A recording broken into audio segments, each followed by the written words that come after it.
All right, everyone. Welcome, welcome.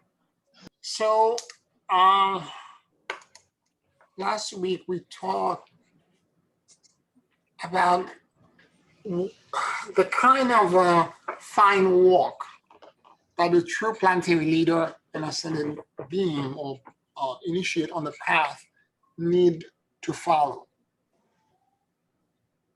And I want to kind of expand this a little bit. And I'm going to speak about the idea that a true ascended being has to exist in a space that exists between total surrender and taking action. You have to know when to let go, and you have to know when to act. Okay? There are times in the past and even now, particularly now, when there is so many turbulence and so many loud things that are happening around, from COVID to, I don't know if you all know or paying attention. And I had said this at the beginning of the year through the channeling that I had done. If last year was about fire, this year will be about water or things falling from the sky. Jingzhou in China, a dam broke because of the rain, and the whole city is completely flooded. And I mean flooded. Right now, more rain in Germany, more flood in Belgium, major flood with cars again and everything else being washed away, more flood in Switzerland, more water, more flood, more precipitation in Africa, in Arabic countries, flash flood all over Arizona, which I spoke with Linda Polio yesterday, that went and that already passed for now. But I know the water events are not going to stop. They're going to continue and continue and continue. So I'm saying this because I want you to understand, giving you an example of some of the loud things, particularly when you're living around the vicinity of these places, where you have to deal with these events that are going to try to trigger you into survival. And the survival, again, is an instinct of fight or flight that will make you react immediately to know I have to run, or I have to pretend I'm dead, I have to stay put. But what you have to listen to is not just what you're seeing out there. I was talking to my client who been evacuated. She's sensitive to everything, and smoke being one of the main trigger for her. She goes into epileptic shock, and she has to be sent to the hospital and spend days recovering with oxygen and everything else. So she was last year near the Yucca Valley by in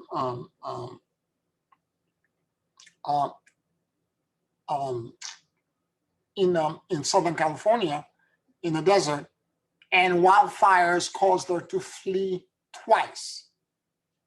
This year, she decided she was leaving the area. She was guided to go north. So she drove to Northern California and went all the way up to Masashta area. And for 2.5 months, she had a blissful experience of truly experiencing, because Masashta is the first chakra of the earth. The energy was so powerful, and she had an incredible experience living in a cabin in the woods. And then the fire around Masashta started, 3 of them. She had to flee.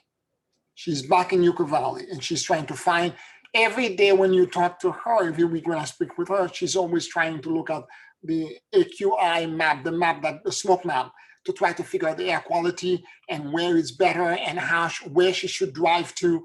And she's always fleeing something. And this is a typical example of how this demolition of the 3D grid is causing many of us to be in complete survival mode. Because if you have to look at the air quality map every morning to know whether you should stay put or you should jump in your car with your pet and drive away, you have a problem, because you cannot outrun this. And she and I had a discussion 2 weeks ago that maybe she should move to the East Coast.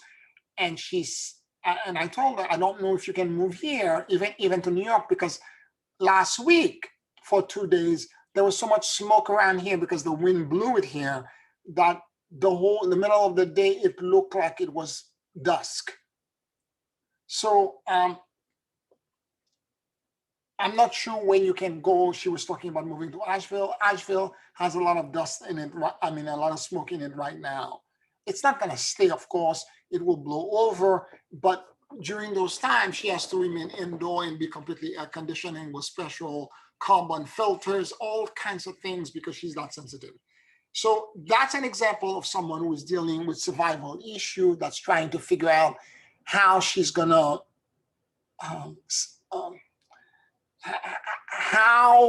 and yet at the same time, she's trying to listen to the meditation, to the classes, she listens to these classes on recording, and she's trying to figure out exactly where and how she's going to have a connection to a higher power. So there exists a space that exists between this idea of us going into the great emptiness and endless luminosity, where you surrender everything, like the Dalai Lama was saying, enlightenment is the absence of existence and self-identity. Think carefully about what I'm saying. It's the absence of existence and self-identity. So you have to go into that space where there is a greater, bigger, cosmic, universal, and morphogenic awareness, and you have to allow yourself to blend. It's like a cup of a teaspoon of water joining back in the ocean. You have to become the ocean. And once you're in that state of complete surrender and you allow yourself to blend and to merge and to be completely in, as you get into that complete state, then a greater awareness shows up for you. The entire ocean begin to act as one and begin to guide you as to where and how what you're supposed to do. Now, since we're still in the 3D reality, what will happen for you is that you will be inspired, you will have guidance, you will have insights, and you will have understanding that you have to act upon when the understanding happens. And to illustrate this idea of the morphogenic collective, I want to play a video for you, okay? I may have played this before in some other classes, but I want to remind you by playing this video.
Okay, let me.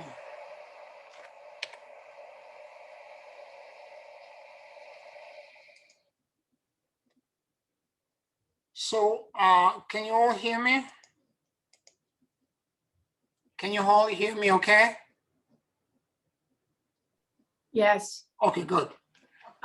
So what I just showed you is a video of several million starlings in murmuration with each other, where their own individuality and identity and separate desire of them willfully flying in every direction of their own choosing is surrendered to a collective merger that occurs, where the collective awareness, which is the addition of several millions of them together, takes over into a higher consciousness. And it's to allow that higher consciousness and that higher awareness to guide the collective, because that higher awareness will protect the wellness, the flow, and the prosperity and the perpetual renewal of every member of the collective. And it's to allow yourself to become one with this. So that's the idea of you merging, surrendering your self-identity and existence into this greater, bigger, cosmic awareness. Once you pass monadic merger and you start going higher, you no longer have individuality. You have collective awareness. No individuality is gone. Even at the monadic merger, you're no longer Pierre or whoever what your name may be. This is why Jesus is in the plane is not called Shananda, because he's no longer Master Jesus. He's no longer Joshua. He's taking a higher identity. He's no longer Yeshua. He is now Shananda. He's become the collective.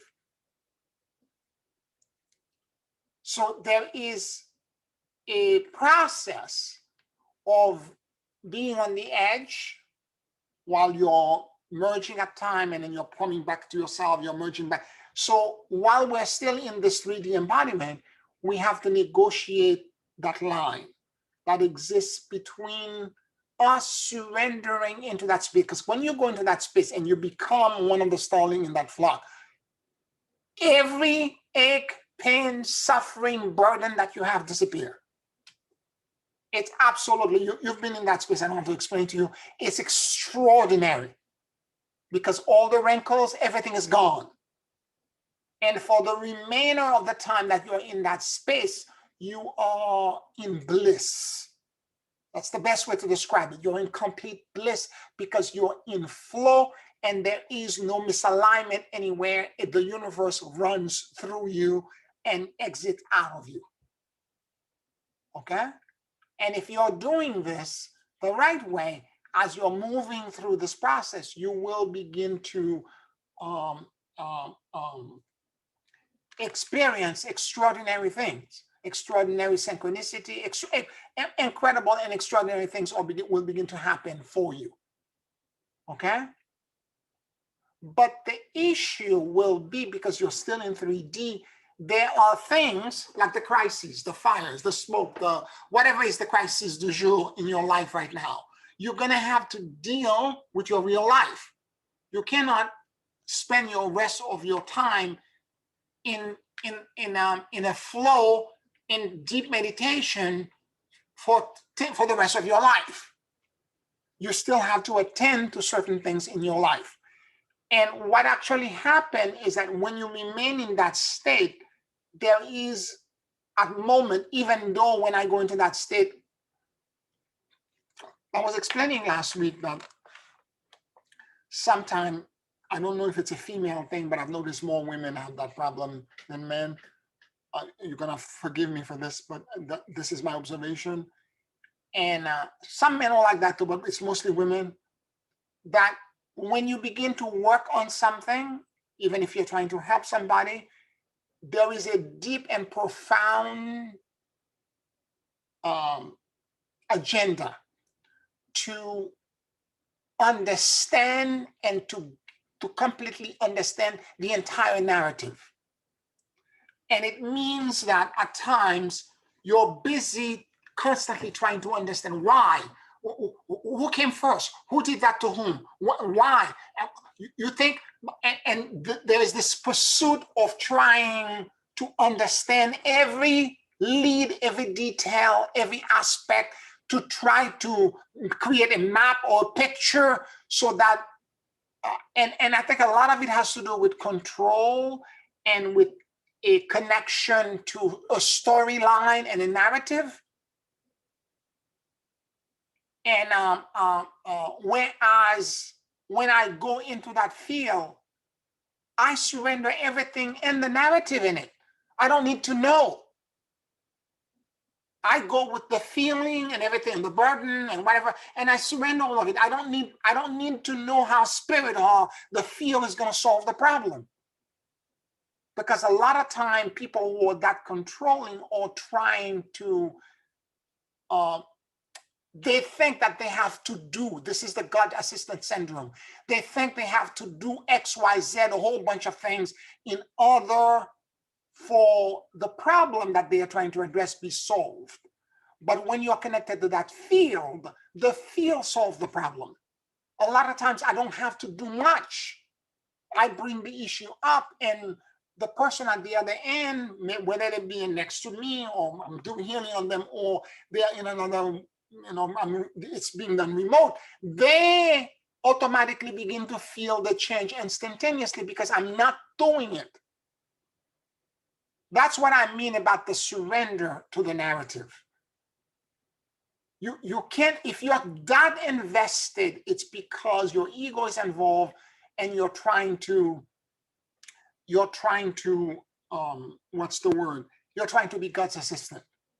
And if you can let go of this, it takes you somewhere else. It allows you to begin to accept, for example, I'm going to use this as an example. There are lots of time when you show up into that state of surrender, when you completely surrender and let go like this, when you say, I'm not controlling the narrative, whatever it is, I'm asking you, I'm releasing it, I'm asking you to solve it for me. And I'm literally unburdening myself completely of this. Okay? I'm not being God's assistant, I'm gonna let it go. I'm letting go of the whole narrative. I don't need to know the solution. You find the solution, you solve it. It's not up to me. I'm giving up on everything. When you get into a state where you really mean it from the core of your being and you completely let it go, at that very moment, the universe responds back. Because to the degree that you're letting go of everything, the morphogenic awareness comes back to you with an echo. And that echo is usually the nullifying frequency to cancel the burden completely. And sometimes that echo and that nullifying frequency is actually, when it comes back to you, is actually something that you have to do. This is why I'm saying it's a thin line that exists between surrendering and doing. Sometimes it's something I have to do. I have to make a phone call. And when I'm getting that awareness, let's say I'm doing a remote for somebody and I'm seeing that I have to do something or I have to tell them something. At that moment, I get my phone, even though I may be in meditation, I get my phone because it's very fleeting. If I don't do it right away, it disappears. I don't remember it anymore. So I take my phone and I text them a few words or a few sentences about what it is that I just perceived, and I just let it go. And then I can go back into the state again about something else. I can go back into the connection to spirit, because once you're in that field, you remain in it. The afterglow lasts for a very long time, right? And here is the curious thing. Here is the part that's the most extraordinary. And you should be paying attention to this very carefully. In the 3D reality, everything is linearly connected. This person plotted against this one, that one was involved, that one was involved, that's one, and they met at this point, and then this one, this got done before that, etc. And it's all linear. But when you're in that field and you're asking for root cause, what shows up often, or when the field give you the echo back, particularly when you have surrendered it completely. Because if you're trying to if you're halfway giving it away, and the other part of you still think of the narrative, and I have to lift all of this. I have all this burden that I have to do, right? I have to keep doing. If you're doing this, what happens is that you're limiting your perception. You're gonna see something, you're gonna get inspired to do something, but it will be very narrowly scoped to the 3D perception and reality, and the filter you're setting up, which is the main thing, is that I have to change, I have to do a whole bunch of stuff, or I have to help this person change. Whereas if you let go of all of it and you give it all to spirit, and you say, I'm unburdening myself completely, I'm not taking responsibility for any of this, I'm giving it all to you, what then happens is that you're so unburdened that often spirit gifts you with the multi-dimensional perception of the root cause of the issue, which often shows up as a fan of 4 or 5 different things that are completely opposite to each other, completely different, yet simultaneously the root causes of the burden that you're experiencing or that your client is experiencing. All of a sudden, you have multi-dimensional perception. And every time I say this, unless, you know, that whole saying back in the Caribbean, you have to know there to go there. Unless you have experienced this, you will think that I'm making this crap up. Where you're, and I can give you a very concrete example for me, so that I can illustrate what I'm talking about clearly to you. January 2nd, I began to feel, I woke up scared to death. And I was hiding in the apartment. I didn't go out that day at all. Every little noise in the outside of the building, in the hallway, was my mind was interpreting. I was in sheer panic. Now, there's a difference between panic and depression. Depression is to feel all life goes out of you and you can't even get up, you can't even pick your head off the bed. Panic is overactivity and fear that you're over-interpreting everything as something negative that's going to come toward you. I was in panic. And I was like interpreting it. The delivery man came in the hallway. The superintendent was mopping the floor. Every little noise. My neighbors were going out to walk their dog. Somebody was coming with a gun to shoot me. I had to hide. And I literally ran for safety. And this went on for the whole day. I couldn't understand where was this coming from, because the night before, I was in bliss. What happened? The next morning when I woke up, I had the lucidity to say to myself, okay, 2 days ago, you were happy. So whatever you're experiencing right now is a moment in time. It's a feeling that you're feeling, but it's temporary. You're not going to remain like this for the rest of your life. And the moment I did this, it gave me the ability to be able to manage it better. I calmed down. Then after I've done that, I did this. I asked myself, is all of this, the feeling that I'm feeling right now, is it coming from me 100%? Is it 100% issue? Because I went with the dentine to look. And by the way, while I was experiencing this the day before, I knew all the things that I was supposed to be doing. I knew I could do the universal breath to try to move this. I knew, and I couldn't bring myself, because I was inside this bubble of panic. I couldn't bring myself to do it. I couldn't do it.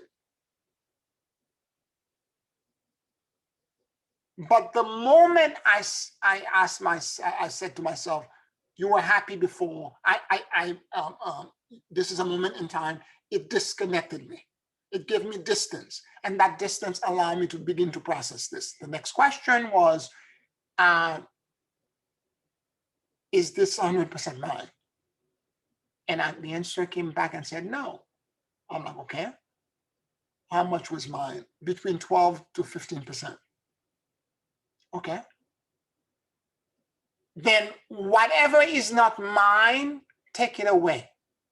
And I was able now to manage to do the universal. Because when you believe all of it is yours and you're feeling all of this, you own it and you're holding onto it. When I realized that it was only a small percentage of this that was mine, and 85% of it was not mine, take the 85 away. It's not mine. Wherever it's coming from, take it away from me. And I did my universal breath. I released it into source. It went. I felt a lot better. Then I began to say to myself, okay, the rest, bottom line, what I was experiencing at the time was the January 6th plots and rioters that I was picking up collectively what was about to happen. But it taught me a huge lesson that I want to share with you to explain also and to illustrate also the fan effect. So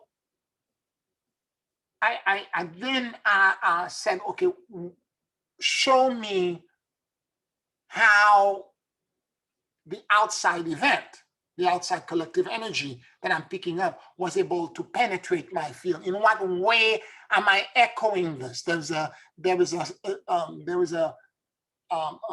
like two tuning forks that are vibrating at the same rate. Something inside of me is allowing this to come in, to lock to me. So what is the attractor? And as I asked this, because I was willing to surrender and to really do the work and give spirit really the power to help me, a fan opened up around me. There were several things that showed up. One was survival. Okay?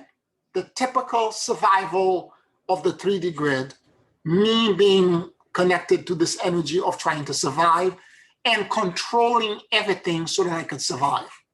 Fight or flight and run and for reasons of me remaining alive. Every human being on the planet has it. The fat fan panel number 2 in the fan was my overprotective mother, who didn't allow me. I think my brother and I went to camp only twice in the Boy Scout. Every other vacation that we did, we had to stay around her. The whole family, everybody had to say, she had to control everything, and she had to. So this is her, and the projection and the toxicity of that overbearing mom thing was part of this. Item number 3, the epigenetic of me growing up in Voodoo Island in Haiti, where you cannot trust anyone or anything. Okay? And so on and so forth, each one of them being different, but all of them contributing to the 15% that is now connecting me to this outside event. I want to explain this to you because I want to illustrate this to you because I want you to understand how, when you really mean to surrender and you let go completely everything. In the Catholic Church, in the charismatic section of the church, when they're doing this they keep talking about unburdening yourself completely to the Holy Spirit. You have to let go. You have to, and to the degree that you empty yourself out completely and you completely let go, you're able to not only, and when the universe sees you're doing this, the Holy Spirit, because when in the charismatic movement, it's a connection directly to the Holy Spirit, because the whole point is to be unburdened by the Holy Spirit. When you do this and you completely let go, the Holy Spirit echoes back to you the insight and make you see not only the linear narrative of one cause, one effect, or multiple causes with causes with one effect, but it showed you things in a completely different way. I was talking to a friend of mine last night, and we were talking about what's happening around. And she was talking about people and how people mentality are very different. This one is vax, this one is anti-vax, that one is, politically in this position, that one is, and then she says, I feel like I'm watching multiple realities happening through a window, and I don't belong to any of them. She says, I want to yell out to all my friends who are living four or five, I can identify 4 or 5 different realities that they're experiencing. And I want to say to all of them, you're all right simultaneously. And I want you to understand this, because as we are getting closer and closer to the actual merge, the actual divergence of multiple realities, the galactic equator crossing, more and more people will feel that whatever it is that they're experiencing, their awakened state, their truth, they have to go out there and they have to convert. They have to go on a crusade and bring the rest of the world to their understanding. And there's a lot of that going on, and a lot of light workers have turned into becoming radicalized and being like Jehovah's Witnesses, pushing their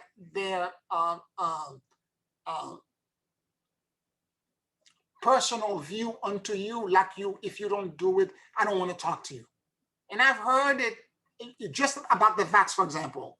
I've heard light workers that are saying, if you vax yourself, don't talk to me, unfriend me.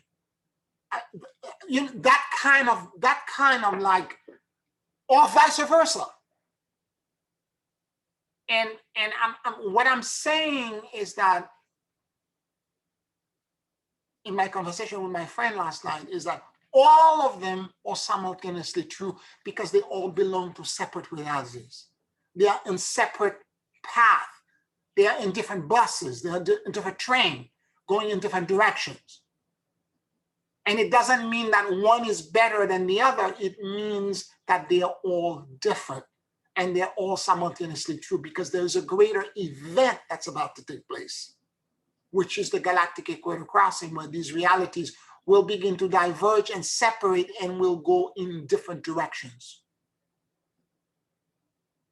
So I'm noticing how people are behaving, and I'm realizing the limitation. And this is one of the reasons why in mass media, I'm very careful about, whatever I'm going to post on Facebook or whatever, I have to curate it very carefully. I have to write it and rewrite it and think about it, because I don't want to participate in this blame game that I'm better than you and I know more and I know less and I know this and wherever you're going, it's your choice and you have the right to make that choice.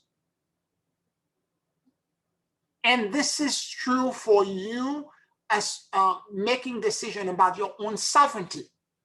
And wherever you think you need to go, and particularly as you relate to this work, you have the right to do it, and to do it the way you see fit, because things change and things evolve. I have witnessed some of my contacts on mass media have evolved their views. Some of them were in one direction, and then let's say after January 6th, a whole bunch of people that were going in a certain direction, I've seen them change, because they suddenly become awake and they're like, oh my God, I can't go in that direction. So I'm giving In other words,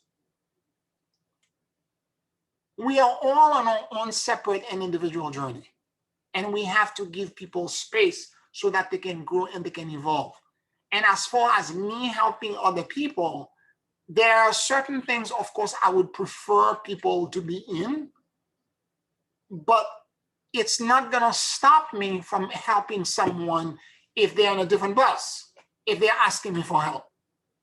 It's not gonna stop me from supporting another human being, because there is always hope that they will awaken. If not today, it could be 31 million years from now at the next galactic equator crossing. And if the seed that I've planted in them is able to blossom, then it's fine. Because in the cosmic realm, there's no time, there's no space. It's all insignificant. So the state of releasing everything into that vast field and becoming unburdened has allowed me, has opened the window in the understanding for me and the wisdom to perceive the fan so many times that I am humbled, and at times I remember having a recent coaching session with a student, and as she began to tell me her story, it was first coaching session, and she began to tell me her story. There were so many fans that were opening up. I had to ask Spirit, her higher self, which one, where do I go? What do I say for this session? Because she was in there was some deep denial, and there was so many burden. I'm not burdened, but there's so many core issues. And I began to talk about her safety because she was in danger. There was a lot of denial about, I'm just a light, and I'm just praying to God, and the light, and everything was going to be okay, and the light, and I had to have a conversation with her and say to her, okay, I'm sorry, but the situation you're describing with your family is that you're in an abusive relationship right now. I want you to go out there and seek, and this is what I was guiding to tell her, and seek, because she was on the opposite direction. Nothing can touch me, I'm just light, and I'm gonna walk through this disaster where there is no hope of ever anything changing. I'm gonna walk the disaster, and somehow magically the angel will grab me and lift it. And I'm like, no. You need their resources where you live. You need to talk to people about finding safety. You need to talk to agencies. There are certain things that you can do. This is what you need to do right now. And yes, there are other ascended stuff that came up too. But at the moment, what her higher self was saying, tell her this, because this is what she needs to work on, because things are going to blow up in the situation that she's in. So a lot of times, because I took her prior to the session, and I released her into this blessed field, and asked for the field to, give her the solution set that was needed. And the solution set came. I gave her the best advice for the time. We had a few more sessions after that, and the next time around, the advice was slightly different. And then it connected more to the spiritual stuff that she's supposed to do to help support the physical safety thing that she needs to address. So, any questions, any comments so far before I move any further?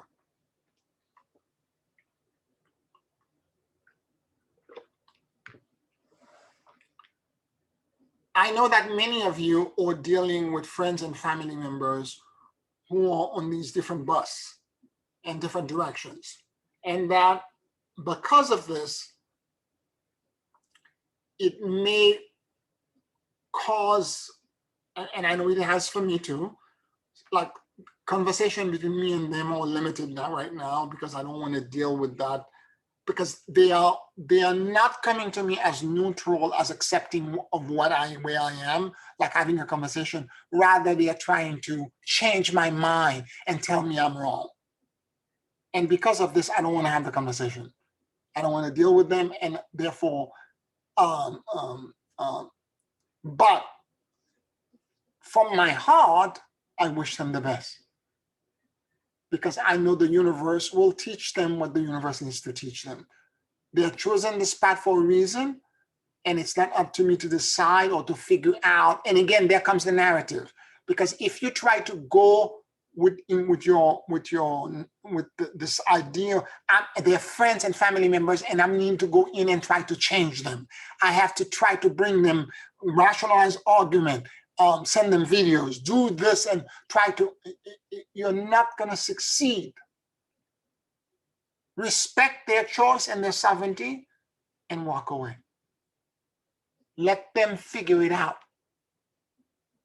The same way God and Spirit was able to connect to you and teach you and give you the insights that you have right now, God can reach them too.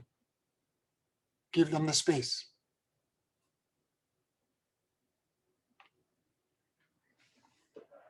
Any questions, any comments?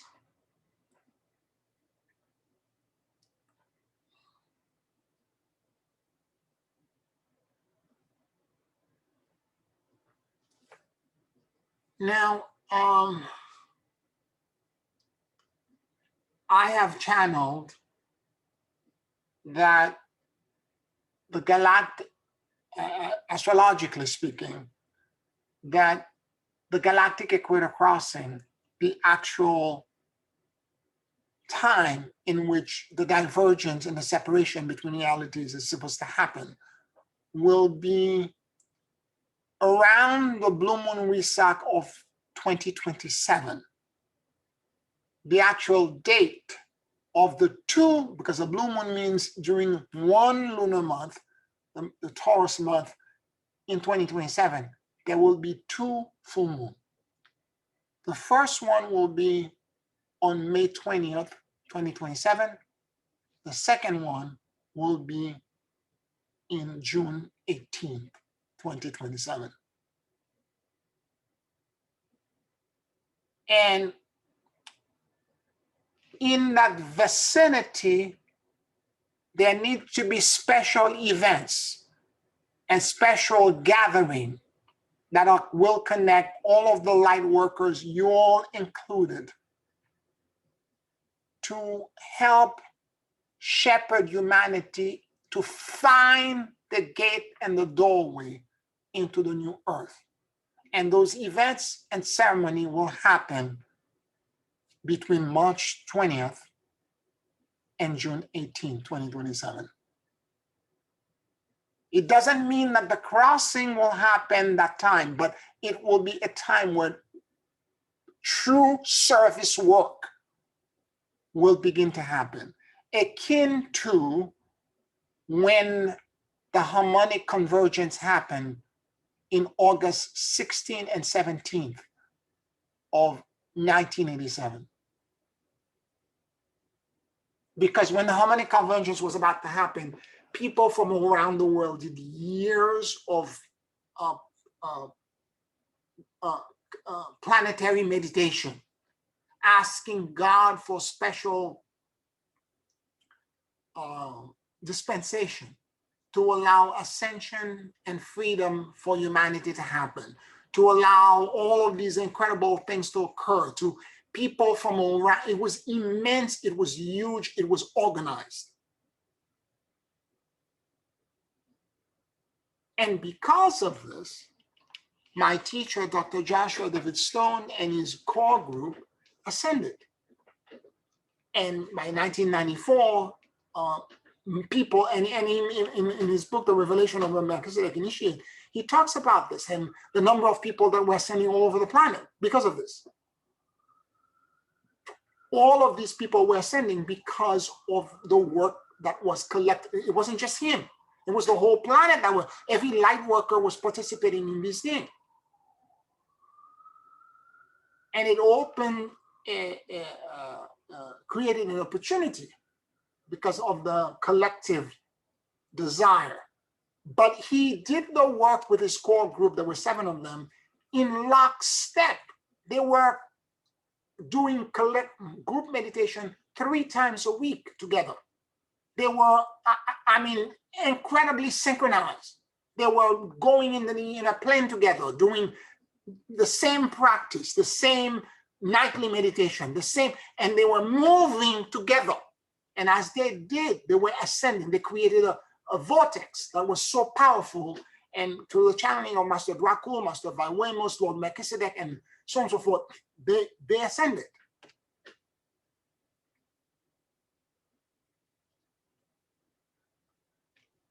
So for years, for those of you who've been with me for over 10 years, and many of you on the call on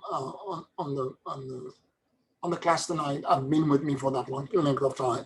You know that I've been trying to do this. And what's going to happen in 2027, 2028 is much more powerful, because it's not just a doorway for planetary ascension. It is now the opportunity for us to become the gate, the actual tunnel through which humanity can begin to travel into the new earth. And the reason for this is that all of the work that we're doing right now, dealing with the chaos and the cacophony of incredible events that are happening in the demolition of the 3D grid, and still find a way to remain neutral and to find peace through all of this. And if we can do this, and we can remain neutral, and we can demonstrate this neutrality to the world, we will create the doorway. We will become the gate. We will become the doorway.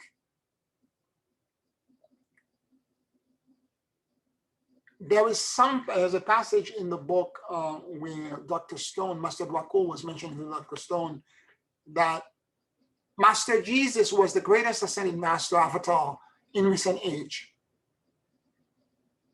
It took him 14 years of work to take one initiation. Yet Dr. Stone and his core group, 7 of them together, were able to move to 3 initiations in 14 months. And it's all connected to the context of the time and the number of people around the earth who are doing the work together. The greater the density and the resistance, particularly people who are believing in just survival. Think of the time of Christ, where poverty and disempowerment was rampant and people were just barely surviving. What was the life expectancy then? Maybe 30, maybe 40 years old, no more than that. Because of all of this, he had to surmount an incredible, he had to, in one of the channeling, Lord Melchizedek described the work we're going to do as us trying to bore an opening into the ether of the planet. He had to do a lot of hacking and create this opening by himself. Well, not by himself. There were other people around him, but he had to do a lot of work.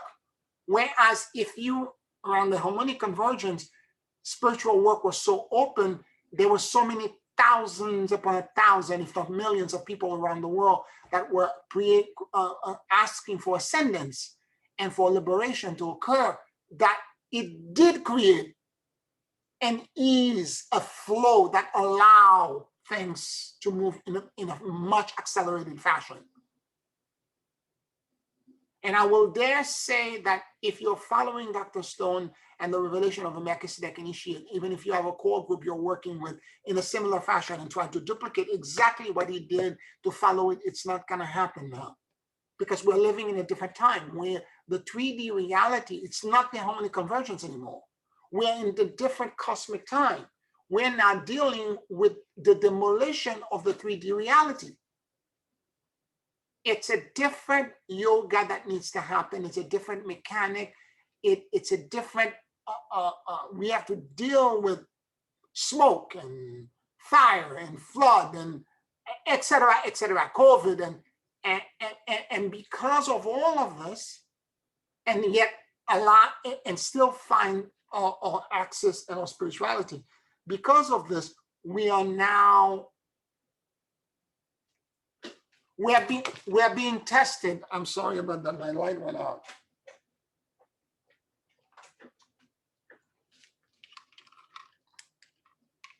Sorry.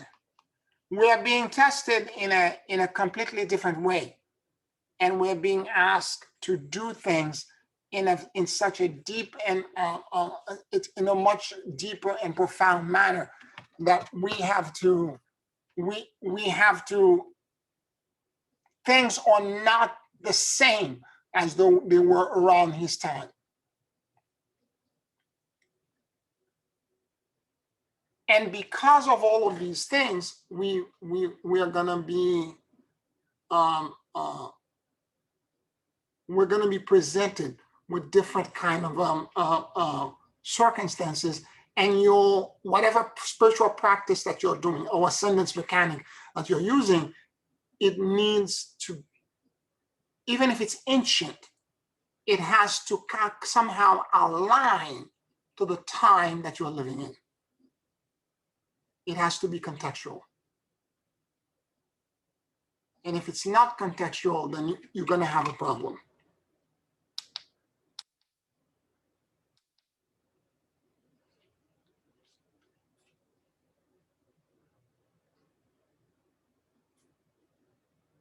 Any questions, any comments that you have about the work so far? I want to give you this opportunity to share with me. It could be about this topic. It could be about other topics, things that you would think that's in your mind that you wanted to bring to the table. It's an opportunity for you to bring it now so that we can engage in open conversation, and I can begin to try to, if I can't find the answer now, I will bring it, for the next class and so on and so forth. I would welcome your input.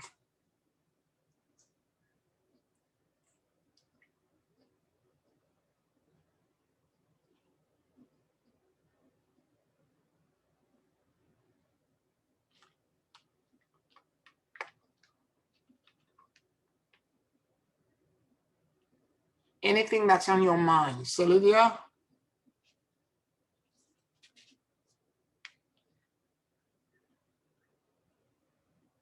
Yes, I'm here. And I think that with all the things that, we've been doing and we've been sharing and, each one applying, their best effort, I think that's the only thing that we can do. If everybody makes their best effort, we're not trying to duplicate that group, although in a sense we are. But like you said, you pointed out so many things that are different from that time to this time. But if everybody does their individual best, we will still move ourselves forward. And so I try not to compare, like I used to have a lot of anxiety. I wonder if I'm doing this right. I wonder. I stopped doing that to myself. And I said, give it your best, Celidia. That's all you could do. That's all you could do. So I just willingly present myself, then this vessel that I am, to be used in whatever way Spirit sees fit. And I don't try to figure out where am I, how how far do I have to go? Because I remember the time that I had the reading with you about the light quotient, and I'm listening to all this stuff, and this stuff was unfamiliar to me, and I didn't know. I said, well, how can I increase my light quotient? You know, like what can I do to improve? You know, wherever I am, and I just said, just stop, Celia. You're gonna make yourself crazy. Just do the best you can. And that's all that I can offer to you tonight is the same thing. We are under a whole lot of different, we're in a totally different scenario. The world's on fire. I mean, I looked at that thing you're talking about in Tokyo where the people were underwater in the subway. I think those people was almost up to their neck. Some people drowned in the subway. Yep. Can you imagine going to work like an ordinary day, get in the subway, which you think that, you think I'm relatively safe, and then drown it in a subway car, Yep. a deluge of water where you have nowhere to get out? You talk about every fear you ever had. And so I'm just saying, I'm going to just do my best, Pierre. I'm just trying to do my best. Celia, I saw the same video as well, and I have to tell you that the Chinese people are much better behaved than I am. I know if I was all the way up to here in water in the subway, I would have a panic attack. They were still stopping and being very quiet. I commend them tremendously. I'm like, what can you do? Yeah, I commend them tremendously. They were so disciplined, and when they were rescued, they were, walking on the edges, one after the other. Of course, their camera, they were videotaping everything, but they were so quiet. I would have been screaming, trying to find a way out and trying to, you're right. It's a very scary thing. And thank you for your comments, because it does feel overwhelming. It does feel terrifying. It does feel like time that you don't have a way out. And what I'm saying to you, but it's perception, but it's not true. And to the degree that you can take the fear that's related to like you said, Celia, the world is on fire. Take all of that and give it to God. Yes. And that's the next part I was coming to for myself. Yep. All I can say is, I trust you, Lord. Lord, I trust you. Beyond that, I can't do anything else. I can't do it myself. Yep. Absolutely true. Absolutely true. By the way, I saw today that there was heavy rain 53 minutes ago in London, where it's not the same degree of flooding, but it's enough puddle water up to people's ankle. Cars are not flooding yet, but it's it looks like the same torrential rain that was in Germany is moving, and it's now in England. So I know that thing is going to spread. And sometimes some of these perception and some of the things you see in channeling, I was sharing with my friend that I was talking to last night, my friend Linda. When you perceive these things, you receive them from the top, and you see yourself outside of it. But when you're living it, it's a different story, because you're inside of it. You keep thinking that I'm going to experience it like I'm just watching something on TV. What you don't realize is that all of a sudden you find yourself that you're in the middle of it, and you have to flee and run and do exactly like everyone else to try to and be agile so that you could survive. So what I have to do, and the only thing, and the suggestion at the time of the channeling was, again, going back to what Celia was just mentioning now, surrendering everything to God. And to the degree that you can let go of all those fears, you will find clarity, and you will get the answer that is correct for you. Not the answer that's correct for everyone else, but the answer that's correct for you.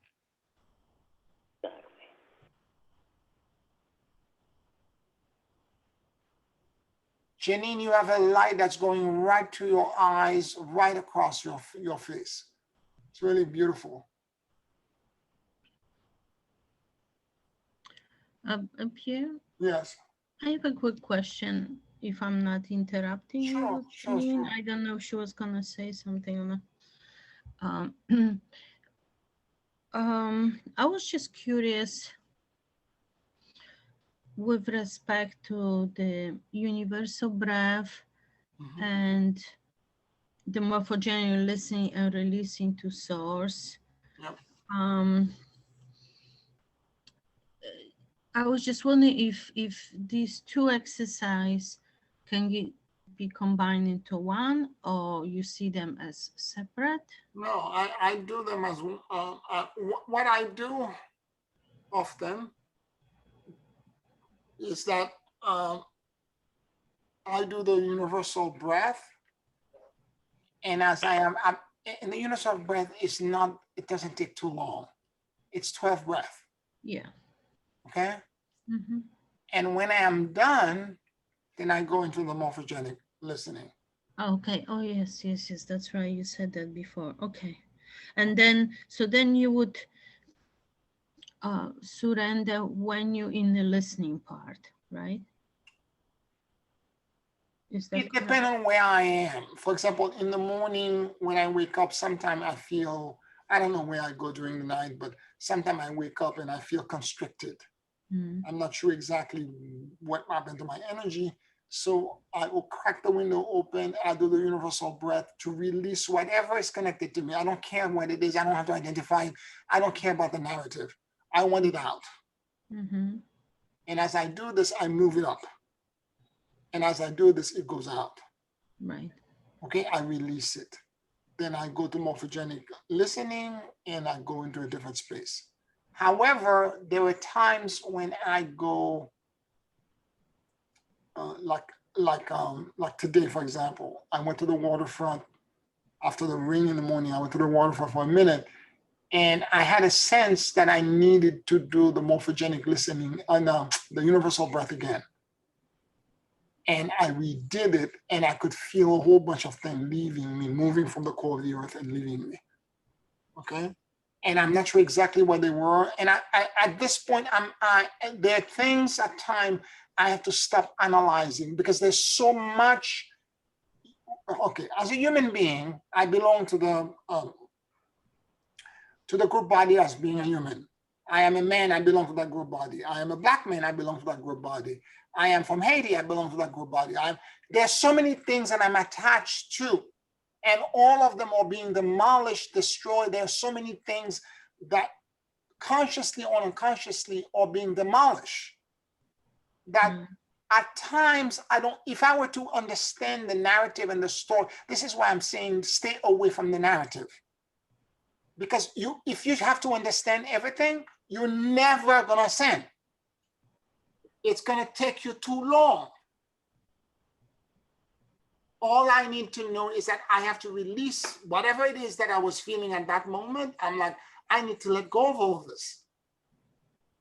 So there are times during the day I may do it twice instead of once, depending on where I am. Let's say, for example, I've discovered I'm responsible, my 15% is this, that, or the other, and I needed to release a few things related to this. Then I do the universal breath and I let it go. Again, from my normal morning routine. You see what I'm saying? Yeah. So basically, letting go, that, like you used to say, throw the rock, right? Yes. Like throw the rock. That's the exercise with the breath. Yes. So then when you do the actual listening, when you can, because we have done surrendering and letting go also while doing the morphogenic listening. So you can do it either way, depending maybe what's needed. Sure, depending on where you are and what's needed. Absolutely. Absolutely. If you're in a state when you wake up, you're not burdened, you don't have anything that you don't feel energetically like you're in a girdle and things are squeezing you, then you go to morphogenic listening immediately. And if you discover something when you're in a morphogenic listening and you feel that you have to surrender it, then let it go. Right. So then you can just let it go. You don't necessarily have to do the breath. No, no, Okay. no. One of the things that I've been saying over and over again that has helped me a lot when I'm doing the morphogenic listening. I release all attachment, fears, and control, and I surrender to the great emptiness and endless luminosity.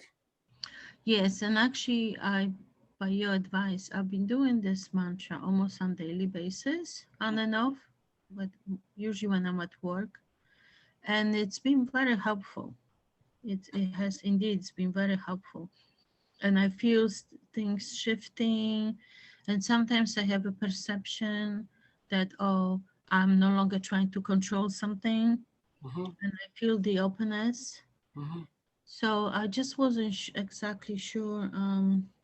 I want to make sure that if I something comes to my mind when I'm doing the morphogene listening, then I could just release it with that intention, and I don't have to do necessarily additional breath.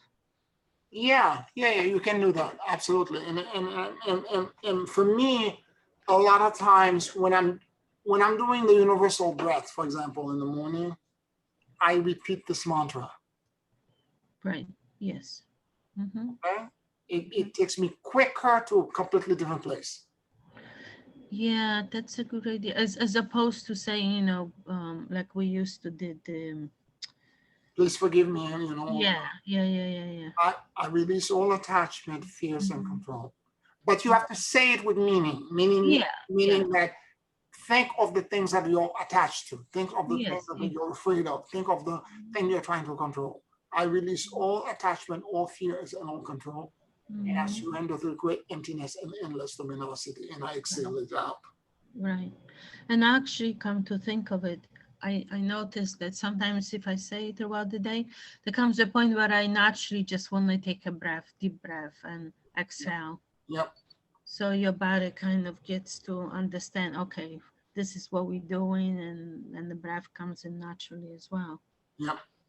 Now when you said that, I realized that. Yep. Okay, thank you. You're welcome.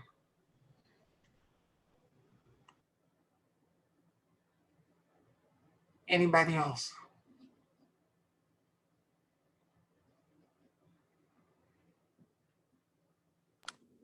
Pierre, just to, I don't know while we were sitting here, that light, um, we had done the McHazel deck. We listened to the channeling that he says, aches and pains, it's an illusion, take in a breath, release it. And I focused on my eyes, Oh. just not too much narrative, but it did hit me, when I was sitting here. Oh, that's beautiful. I actually saw it, this beaming. Yeah, I saw it. I saw it too. And did you see it slowly fade away? Yeah. I saw it. I was like, what is this light? I hope it was a nice healing in my eyes. Beautiful. Great. Thank you, Lord Melchizedek, for the healing. Yeah. Thank you. Beautiful. Anybody else?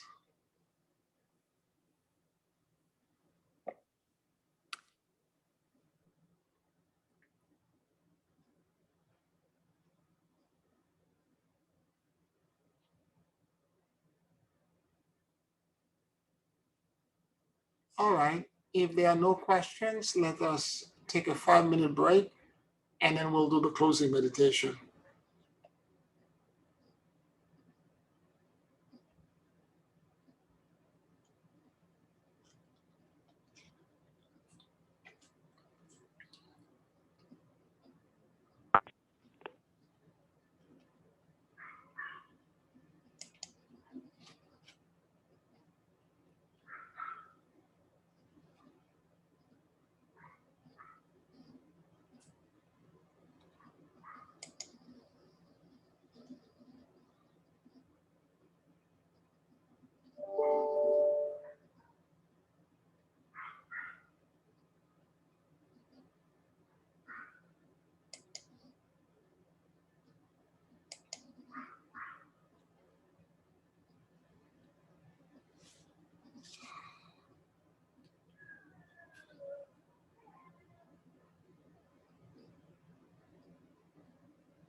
Take a very deep and slow breath.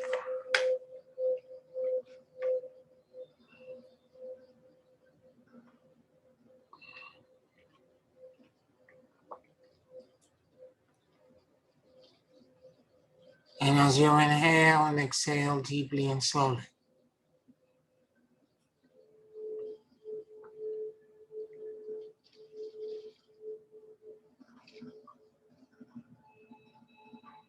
allow the universal life force that permeates everything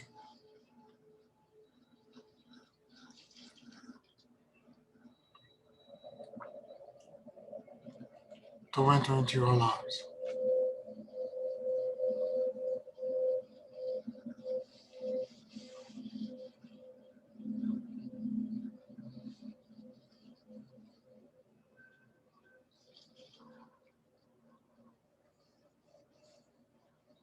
Keep breathing deeply and slowly.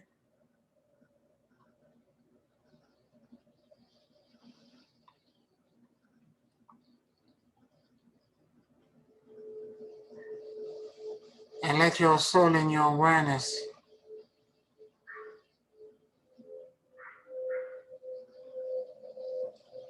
drop in the middle of your chest.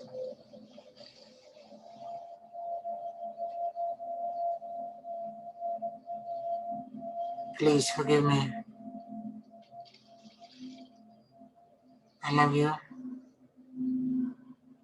And I let go.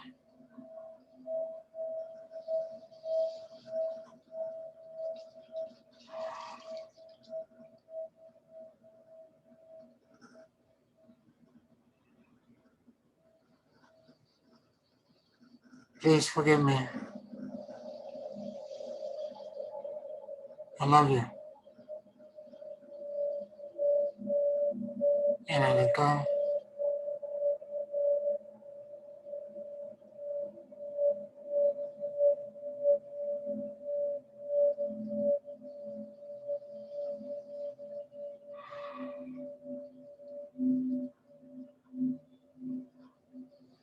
Please forgive me.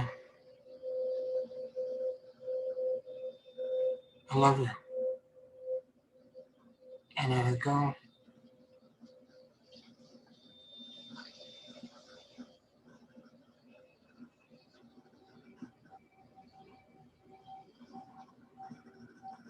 Let your heart and your entire self-awareness merge with each other.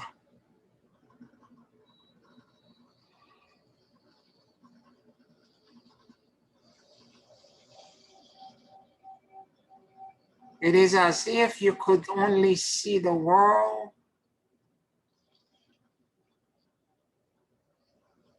from your upper heart.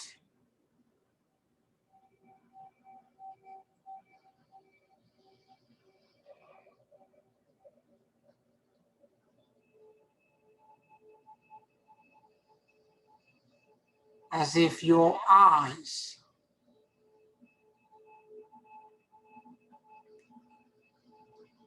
were in that part of your body.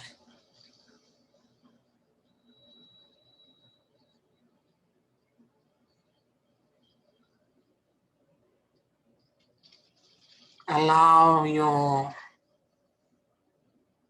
entire self-awareness to merge completely with the neuron network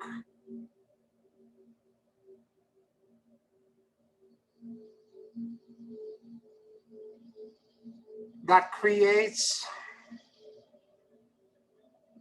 the strongest morphogenic field around you. The one that your heart generates.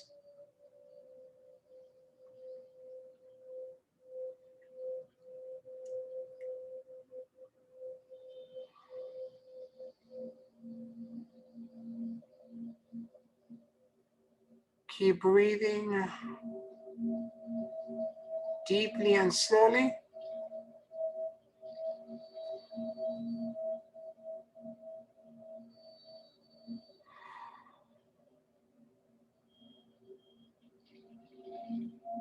And realized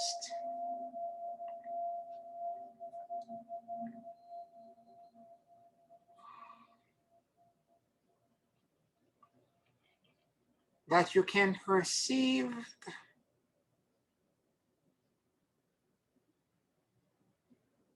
all around you.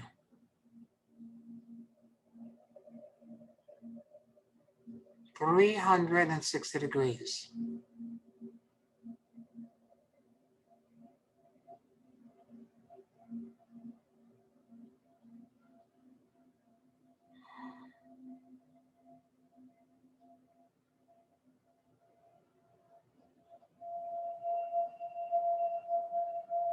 Keep breathing deeply and slowly.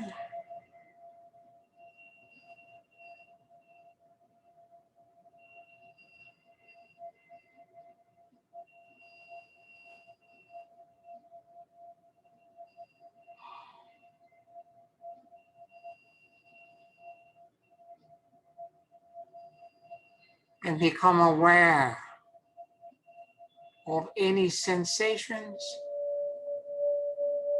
perceptions,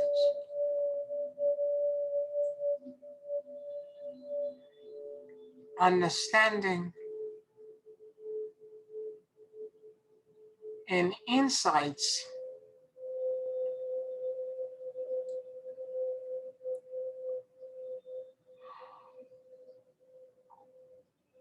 that may be emerging in this morphogenic field.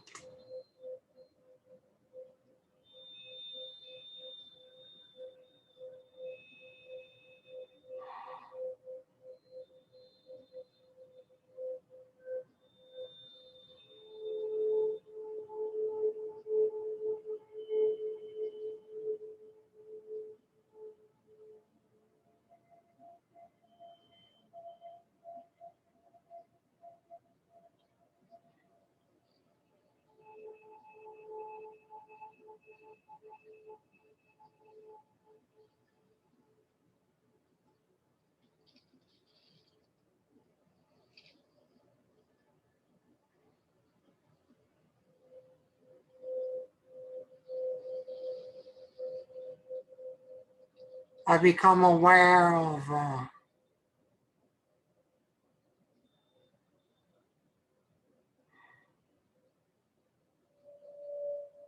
the narratives, storylines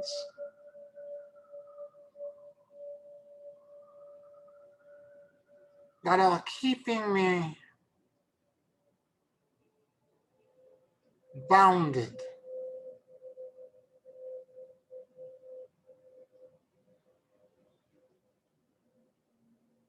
to the 3D reality.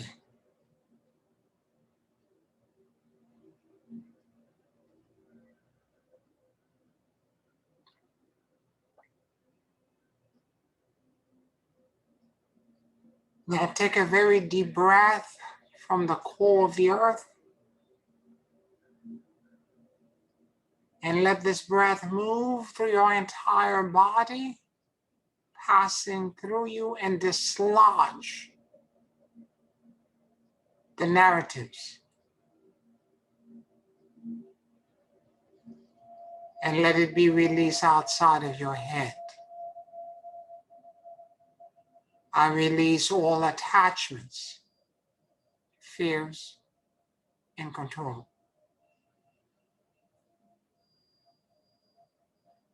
And I surrender to the great emptiness and endless luminosity.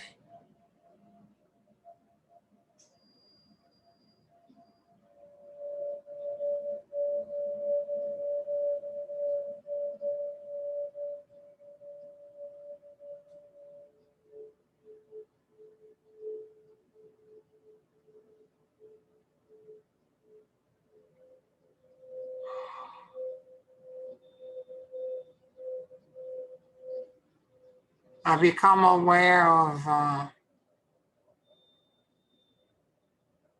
all of the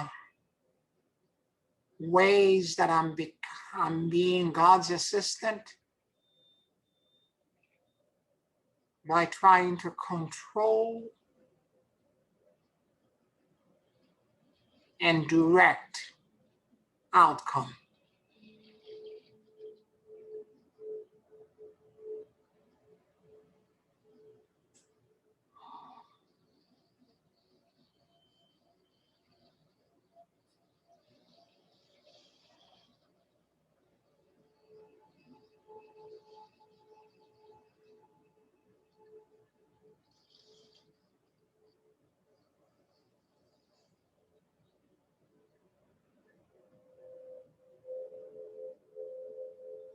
Take a very deep breath from the core of the earth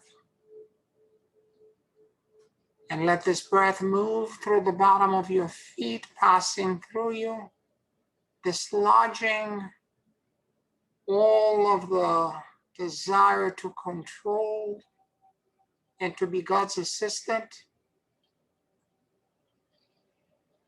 and release it all outside of your head and into source.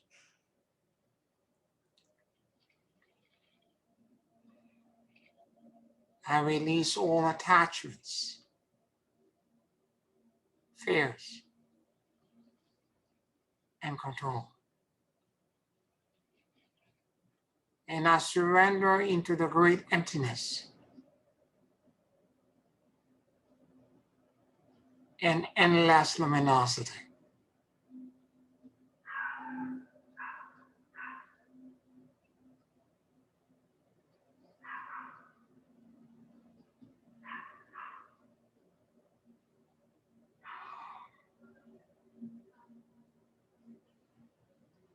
I become aware of all of the behaviors, actions, bad habits that are affecting my health.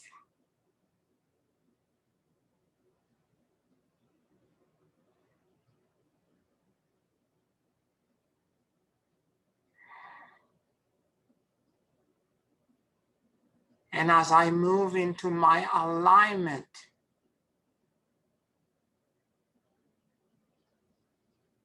into my immortal presence,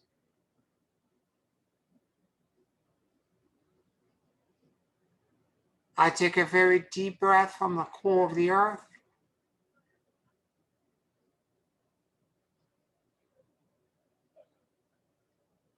and I let it move through the bottom of my feet, dislodging all these bad and self-destructive behaviors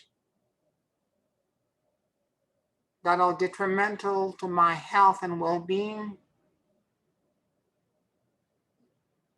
And I release them all into the blessed field.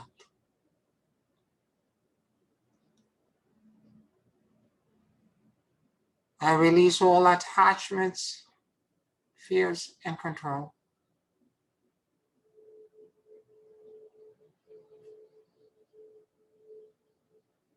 And I surrender into the great emptiness.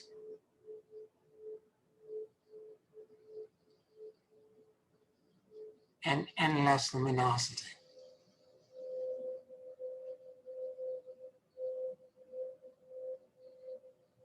I completely empty myself.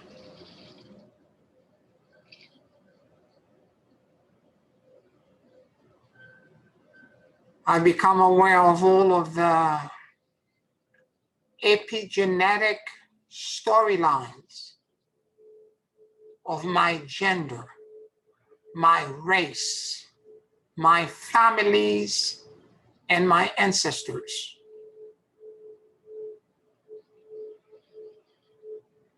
that are blocking me from my ascendance.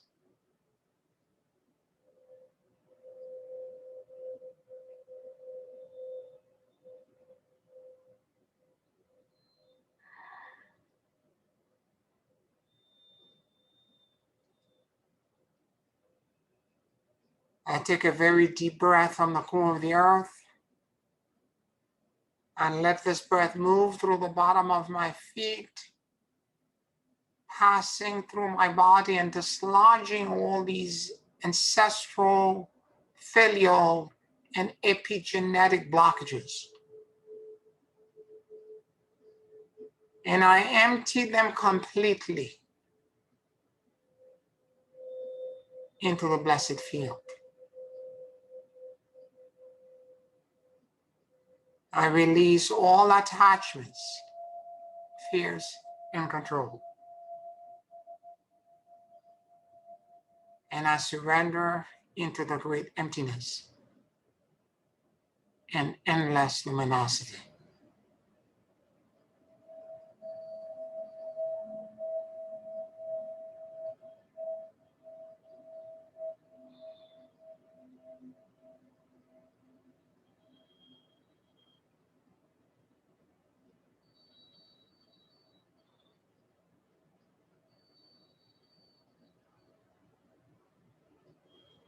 I become aware of all of the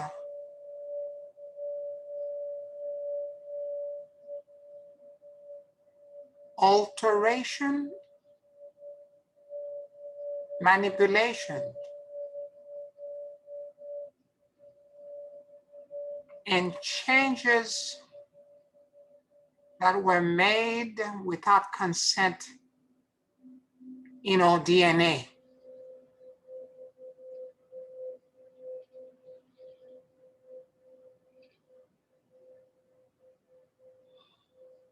All the ways in which we have been dumbed down into submission.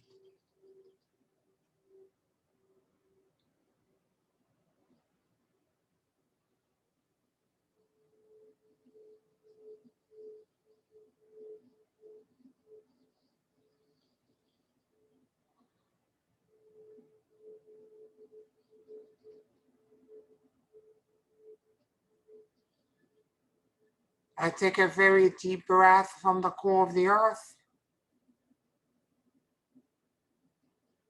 and I let this breath move through the bottom of my feet to removing all of this genetic DNA manipulations and alterations.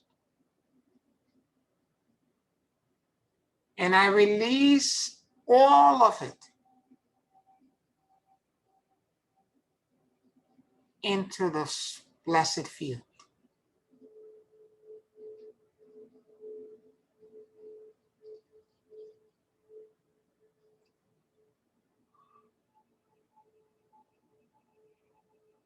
I release all attachments, fears, and control.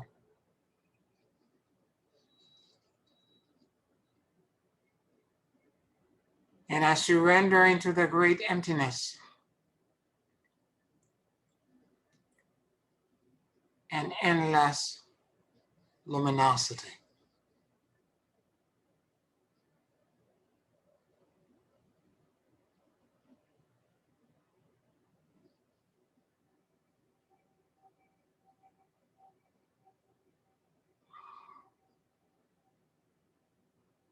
I become aware of the manner in which I identify myself in 3D reality.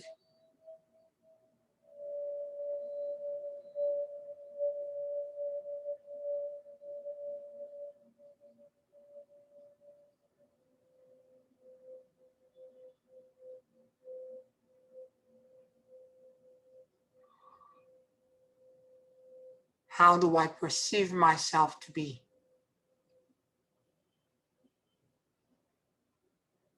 And how do I present myself to the world?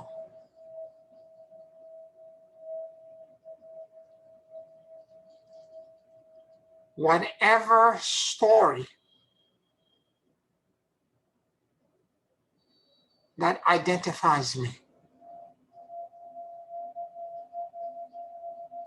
I take a very deep breath from the core of the earth, And I move it through my entire body, and I release all of it completely and gladly.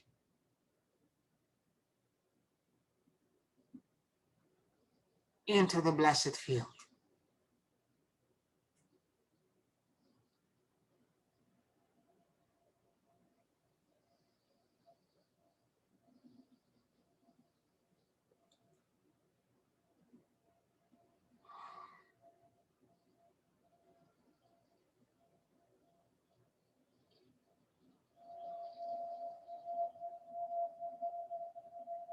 I release all attachments, all fears, and all control. And I surrender into the great emptiness and endless luminosity.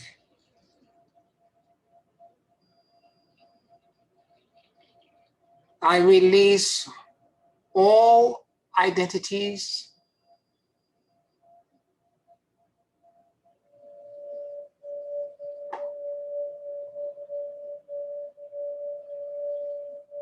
and I release my entire existence into the great emptiness and endless luminosity.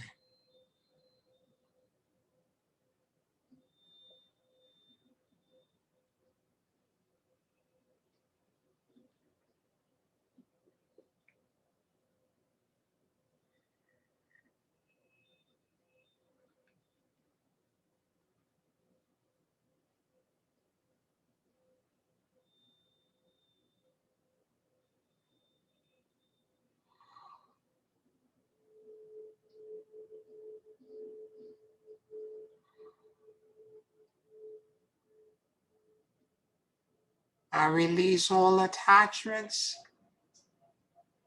fears, and control.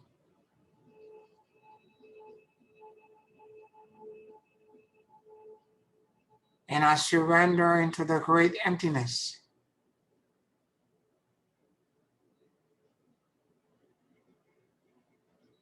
and endless luminosity.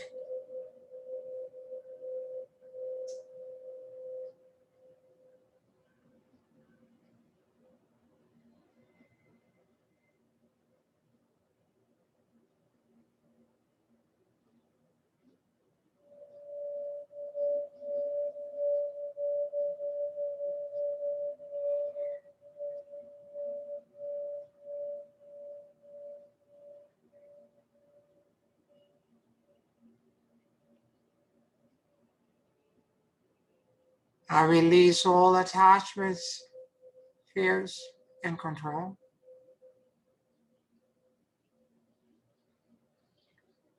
And I surrender into the great emptiness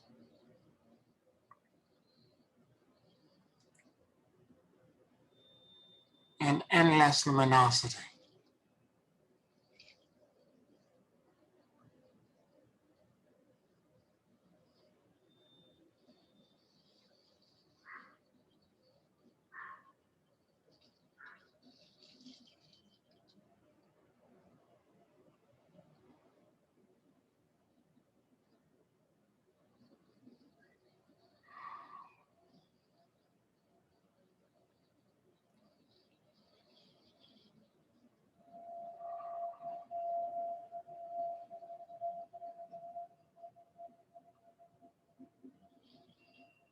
I release all attachments, fears, and control.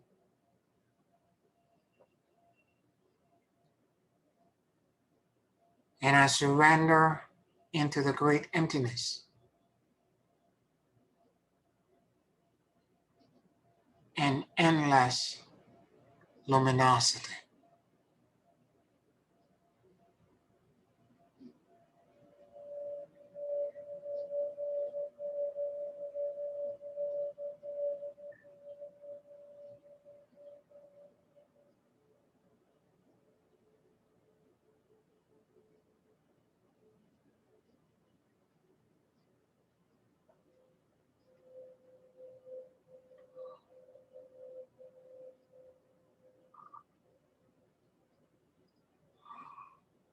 I am the vast continents.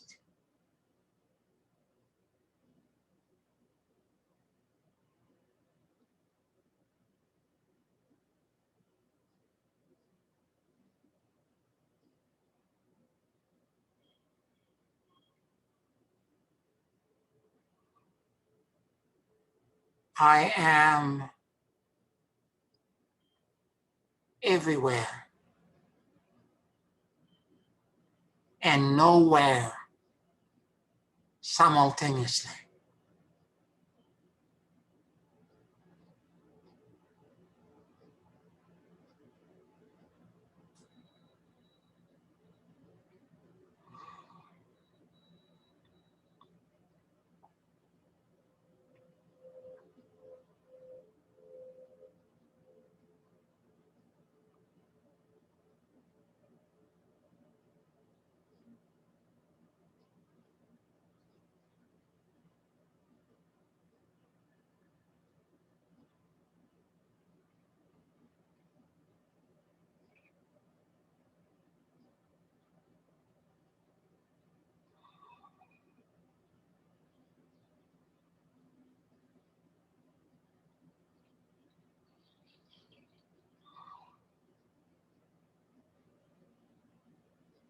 Let the multi-dimensional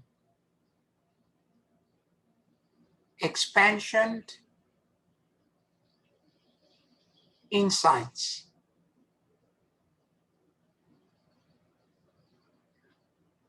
and liberation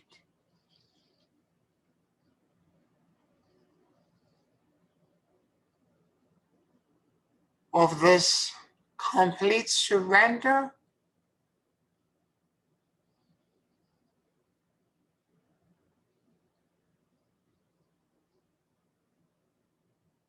let me experience true freedom, liberation,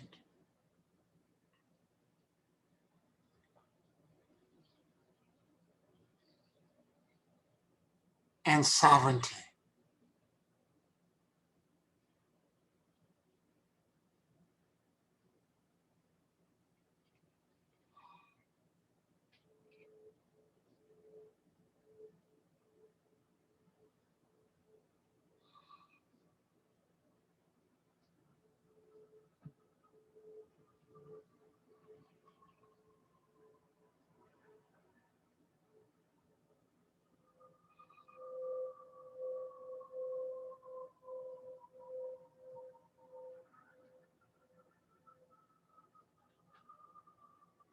May the peace,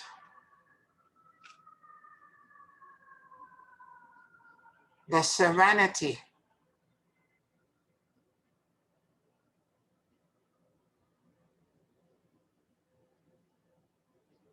and the liberation that I know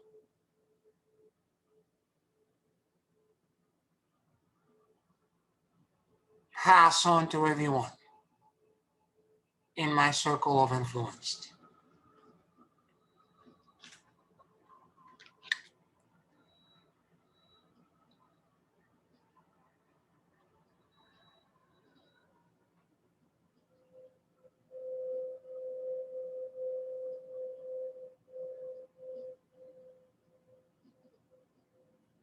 Hosanna into the highest.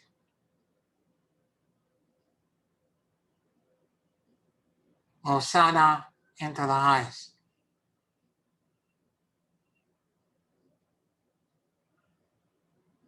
Hosanna into the highest.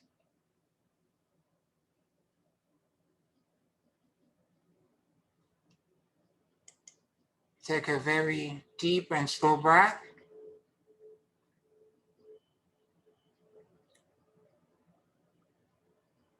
And whenever you feel ready,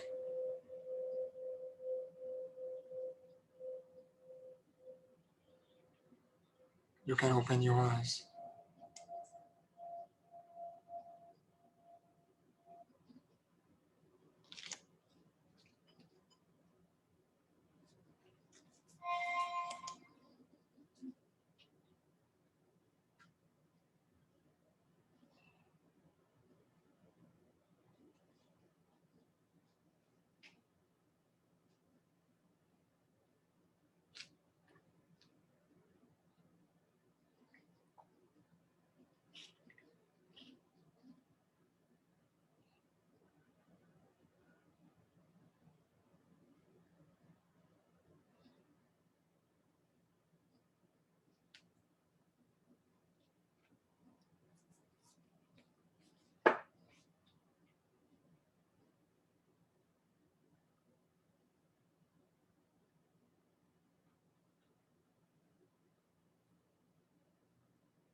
How are we all feeling?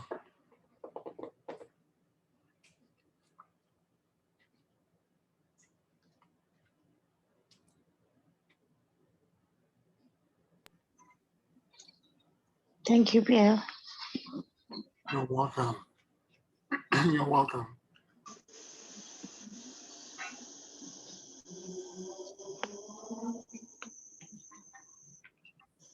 Oh.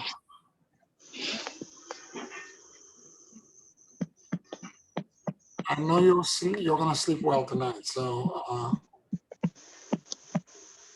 enjoy, everyone. I won't keep you. I'm gonna keep you. I'm gonna let you go so that you can enjoy the peace. Sending you all deep love, and I'll talk to you next week. Thank you, Pierre. Bye-bye. Thank you, Pierre. Yes, Margie, I will. Good night, everyone. Good night. Good night. Everyone. Good night, all. Thank you.